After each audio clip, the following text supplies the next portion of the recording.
Толчком к продолжению работ по созданию подствольных гранатометов в Советском Союзе стали американские гранатометы, добытые разведкой во Вьетнаме.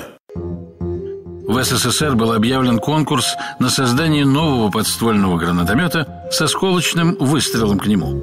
Работы по этой теме получили шифр «Костер» и начались в 1972 году. Гранатометы разрабатывали тульские конструкторы, а гранату – специалисты московского предприятия «Прибор». Однако, в отличие от американского аналога, отечественная граната не имела гильзы. Метательный заряд находился в хвостовике гранаты.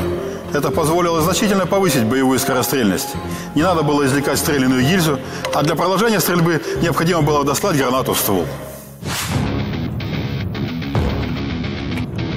Подствольный гранатомет ГП-25 приняли на вооружение в 1978 году. Он стал первым отечественным серийным образцом оружия этого типа. ГП-25 и по сей день используется в российской армии. По сравнению с американским аналогом, дульное заряжание гранатомета, а также отсутствие гильзы позволяют уменьшить количество операций по перезаряжанию. В результате повысилась боевая скорострельность, а с учетом большего поражающего действия гранаты и эффективность применения гранатомета. Прицел гранатомета обеспечивает стрельбу как по настильной, так и по навесной траектории. Для этого используется отвес гранатомета. Для стрельбы из гранатомета по настильной траектории приклад автомата прижимается к боку, а для стрельбы по навесной траектории приклад автомата упирается в грунт. Стрельба по настильной траектории ведется по открытым наблюдаемым целям. А для поражения целей, которые находятся в окопах, оврагах или на обратных скатах высот, стреляют по навесной траектории. Угол возвышения при этом составляет более 45 градусов.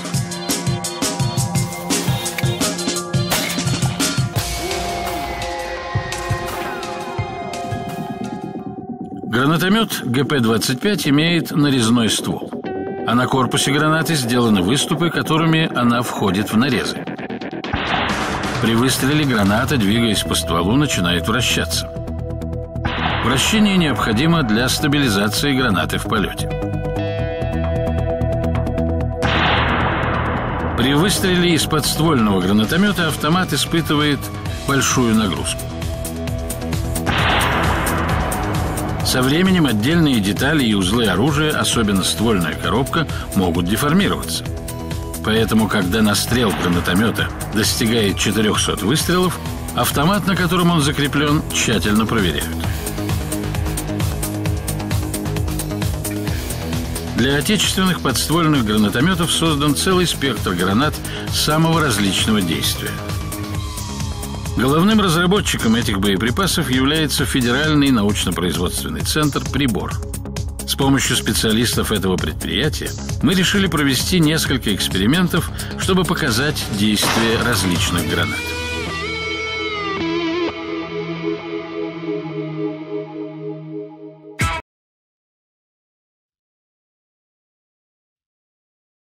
Роль вражеских солдат у нас будут играть воздушные шарики. В случае попадания осколка сразу будет видно, что надувной боец выведен из строя. Осколочную гранату ВОК-25 для подствольного гранатомета мы закрепили на стойке в центре этого хоровода. Шарики располагаются в радиусе 6 метров. Подрыв будет осуществляться дистанционно из укрытия. Участь шариков незавидна, и никому из участников эксперимента не хочется ее разделить. Итак, все готово. Давайте посмотрим, как сработает осколочная граната.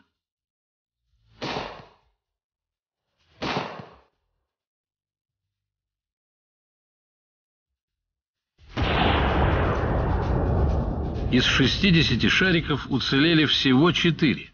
Остальные поражены осколками. Именно осколками, а не взрывной волной, как может показаться. Заряд взрывчатого вещества в гранате сравнительно невелик, и ударная волна на подходе к шарикам теряет большую часть своей энергии. Увидеть осколки даже при замедленной съемке не удастся. Во-первых, скорость их разлета более 1000 метров в секунду, а во-вторых, размер каждого осколка 1-2 мм. Но попадание такого крошечного кусочка металла способно вывести человека из строя. Даже если боец защищен бронежилетом, то открытыми остаются руки, ноги, лицо и шея. Так что осколочная граната превращает подствольный гранатомет в эффективное противопехотное оружие. Радиус сплошного поражения ВОК-25 составляет около 6 метров.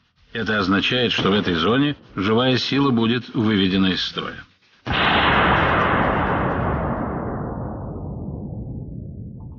Взрыватель гранаты ВОК-25 срабатывает при ударе о преграду, то есть разрывается она на уровне земли. В начале 80-х была разработана модификация этой гранаты, получившая наименование ВОК-25П – «Подкидыш». При ударе о землю срабатывает вышибной заряд, и граната подпрыгивает. Спустя доли секунды на высоте около 1,5 метров происходит подрыв. Это обеспечивает большую плотность осколочного поля и увеличивает вероятность поражения.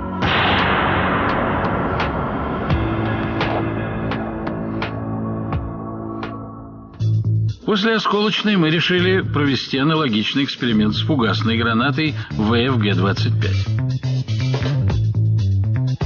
В качестве объекта поражения выступит вот такой домик из фанеры. Понятно, что в реальном бою вряд ли кто-то будет укрываться за фанерными стенками. Этот материал выбран исключительно для наглядности. Граната закреплена на стойке внутри домика. Подрывать ее мы тоже будем из укрытия.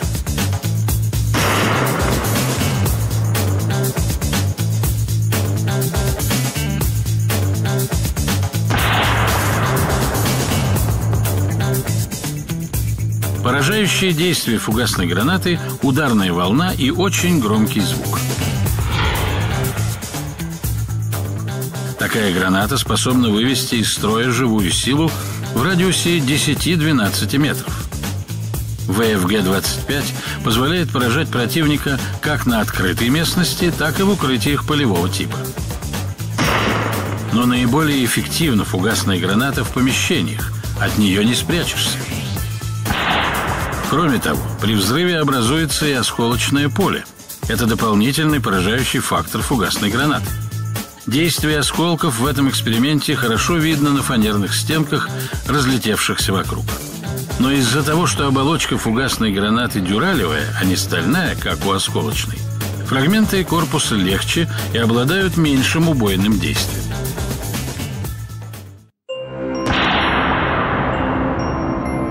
Назначение зажигательной гранаты объяснять, пожалуй, не надо. Такая граната содержит специальный состав.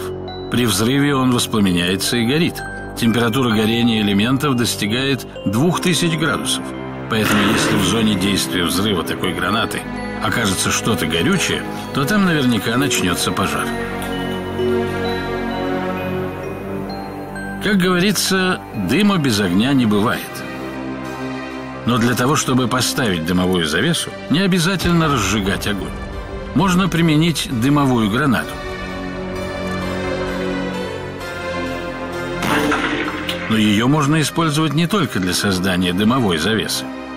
Если противник засел в доме или бункере, его можно оттуда в буквальном смысле выкурить с помощью такой гранаты. Дым быстро заполнит помещение, и находиться в нем без противогаза будет невозможно.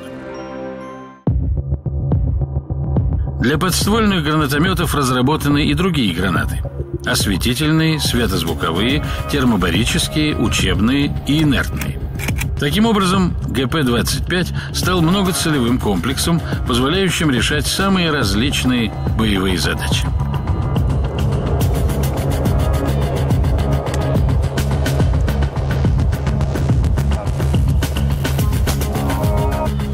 Опыт эксплуатации гранатомета ГП-25 показал необходимость его модернизации.